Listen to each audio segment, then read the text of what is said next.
Veganismo popular ou político é mais uma tentativa da esquerda de monopolizar uma causa e de cooptar o movimento. Livre Vegano, pro veganismo livre.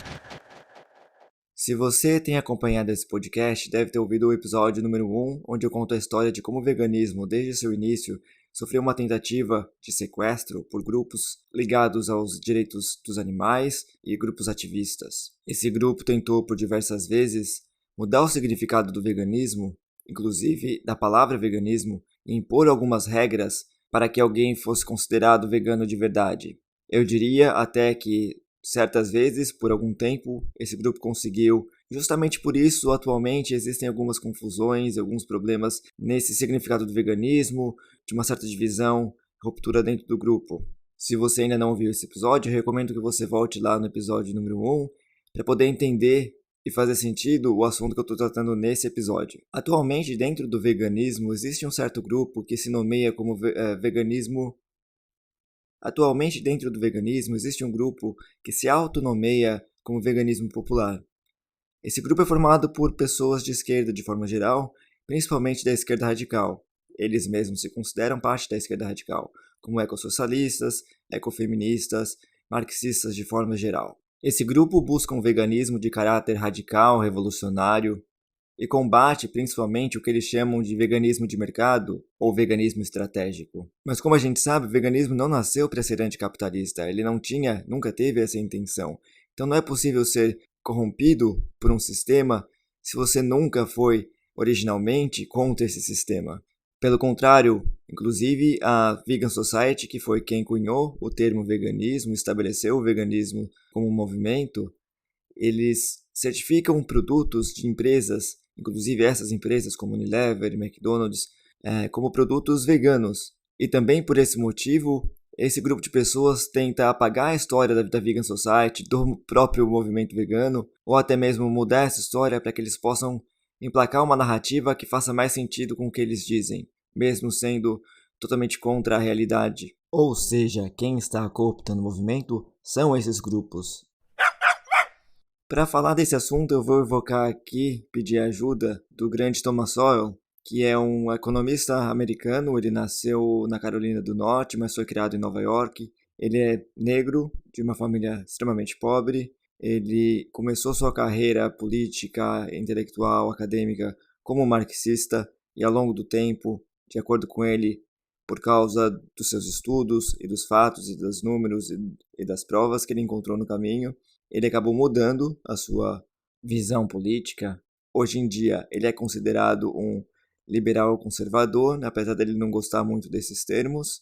Ele, inclusive, escreveu um livro chamado Conflito de Visões para tratar um pouco dessa questão de esquerda, direita e de termos usados para definir algumas visões políticas. Essa é a teoria política de Thomas Sowell, que ele escreveu no livro Conflito de Visões. Nesse livro, ele tenta explicar por que é que as pessoas costumam se posicionar, de certa forma, sobre assuntos que parecem nem estar necessariamente interligados, como, por exemplo, economia e aborto, economia e casamento entre pessoas do mesmo sexo. Enfim, ele observou que existia uma tendência das pessoas se posicionarem dos mesmos lados, de forma geral, quando o assunto era temas diversos. Ele decidiu, então, estudar para tentar entender exatamente por quê. A conclusão que ele chegou é porque existem, na verdade, de acordo com ele, diversas visões. Tantas visões quanto as pessoas.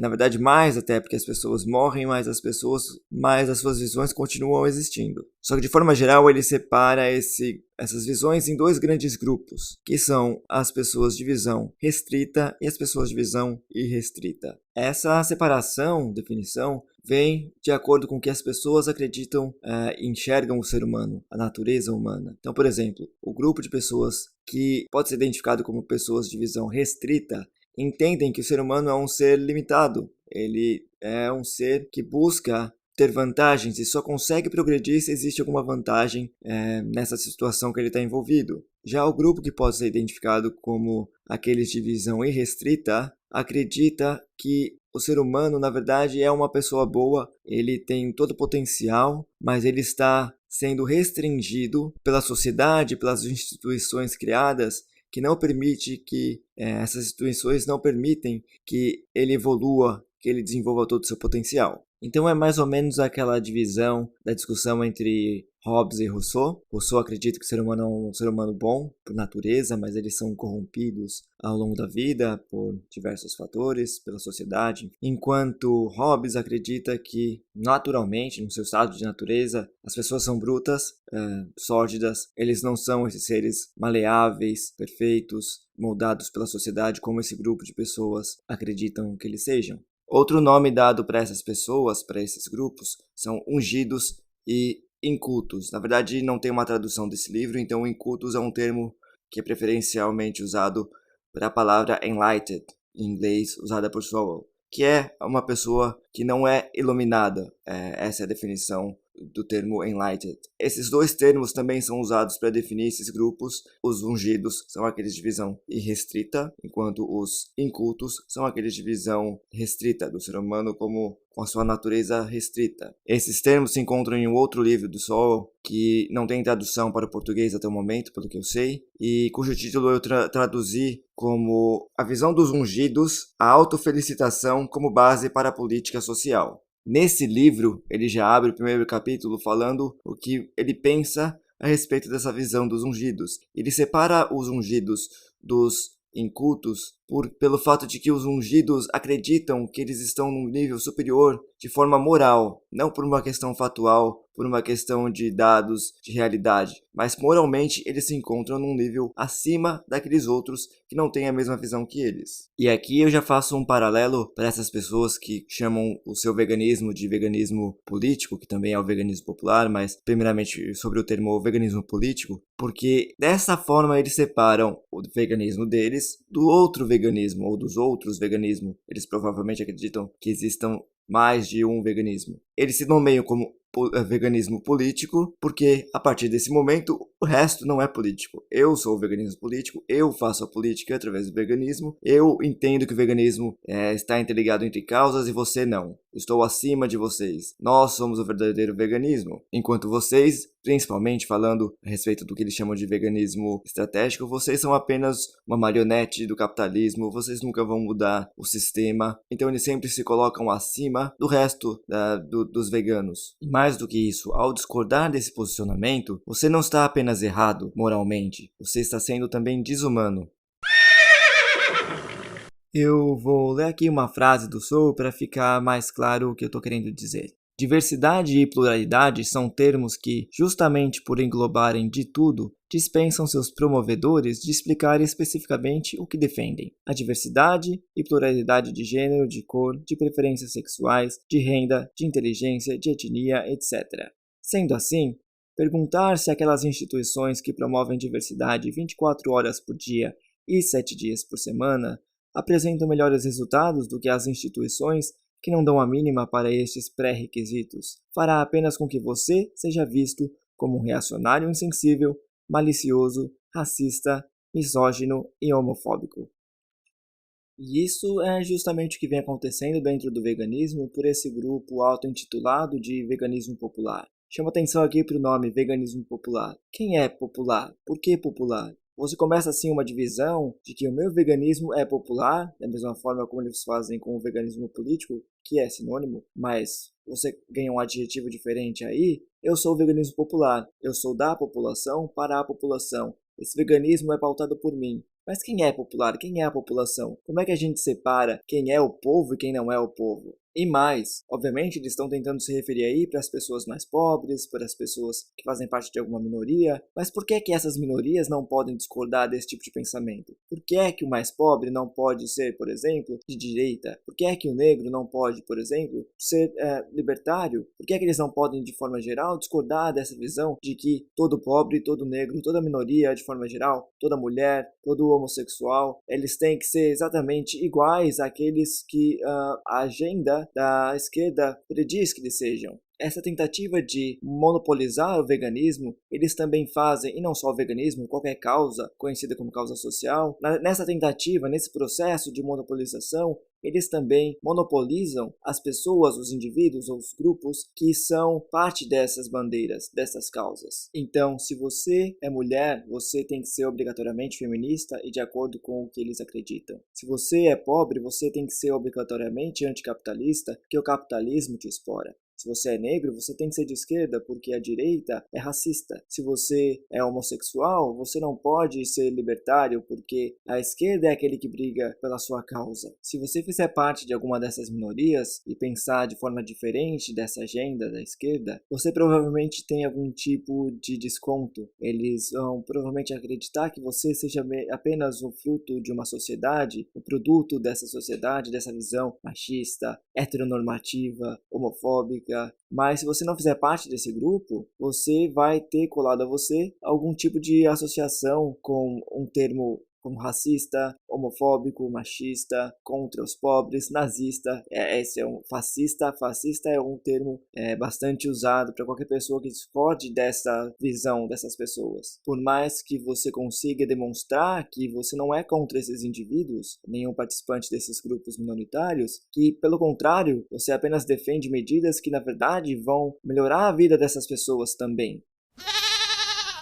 Fica claro aqui, obviamente, que os ungidos são associados à esquerda, nem sempre, mas de forma geral sim, são associados à esquerda, e que essa visão é a visão prevalente nos grandes meios de comunicação. Não só na grande mídia, mas também na cultura popular, na academia, nas faculdades, nos debates, enfim, essa é a visão prevalente. Isso é o que Sowell chama de tirania da visão. É uma visão que não permite que as outras existam, mesmo que essas outras visões demonstrem, por exemplo, através de números e resultados, que na verdade eles não são, por exemplo, contra os negros quando eles são contra as cotas raciais. Eles não são contra os pobres quando eles são contra o salário mínimo ou direitos dos trabalhadores. Eles não são contra essas pessoas mais pobres ou os trabalhadores em si, porque na verdade eles conseguem demonstrar, inclusive foi dessa forma que Sowell chegou à conclusão de que essa visão estava completamente equivocada, a visão dos ungidos, foi quando ele, trabalhando para o governo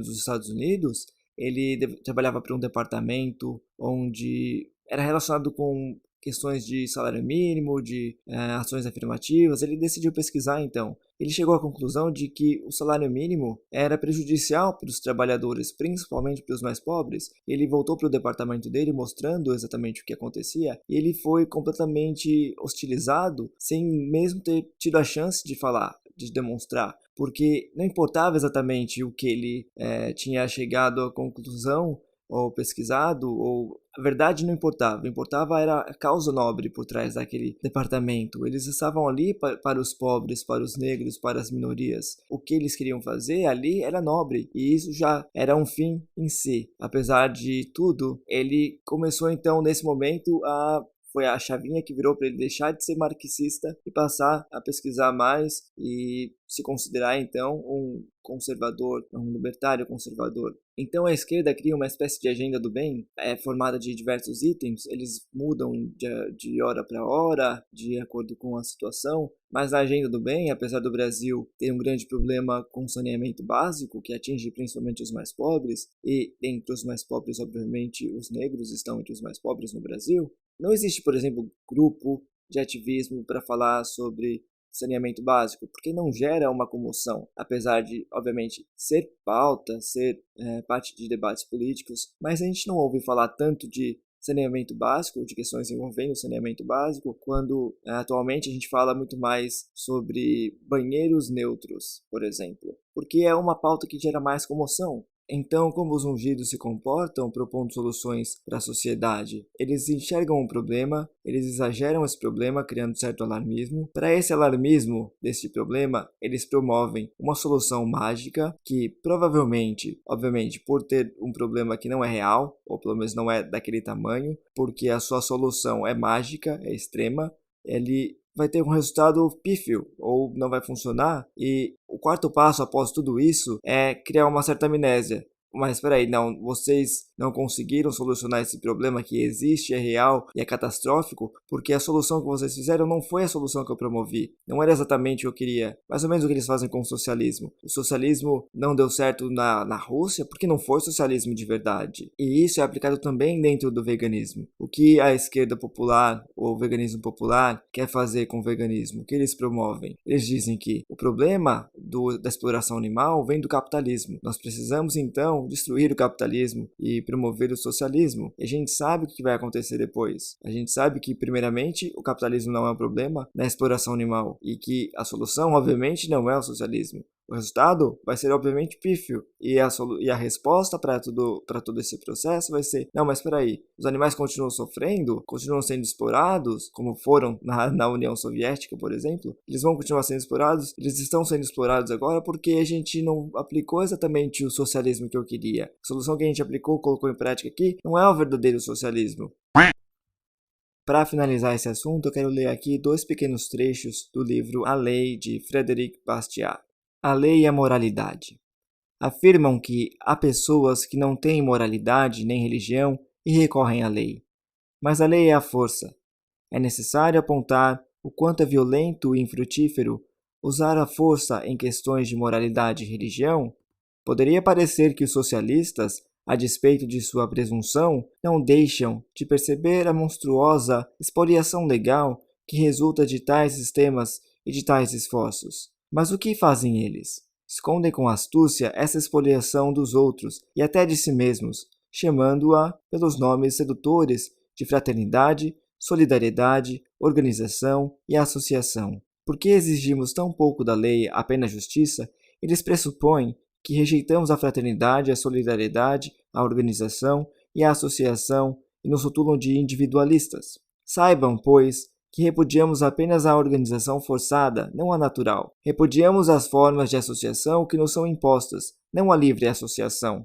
Repudiamos a fraternidade imposta, não a verdadeira. Repudiamos a solidariedade artificial, que não faz nada além de privar as pessoas de sua responsabilidade individual. Não repudiamos a solidariedade natural, que existe nos homens graças à providência. Uma confusão de termos. Assim como as velhas ideias de que brota, o socialismo confunde o governo com a sociedade. O resultado é que cada vez que nos opomos a que o governo faça uma coisa, concluem que nos opomos a que essa coisa seja feita. Se desaprovamos a educação pública, dizem que nos opomos à educação como um todo. Se fazemos objeções à religião estatal, dizem que não queremos religião nenhuma. Se desaprovamos a igualdade imposta pelo Estado, dizem que somos contra a igualdade. E assim por diante. É como se os socialistas nos acusassem de não querer que as pessoas comam porque não queremos que o Estado cultive trigo. Esse episódio chegou ao fim. Se você gostou do conteúdo, nos ajude compartilhando nas suas redes sociais. Se quiser falar comigo, procure pelo Livregando no Twitter, no Instagram ou no Facebook. Obrigado e até a próxima!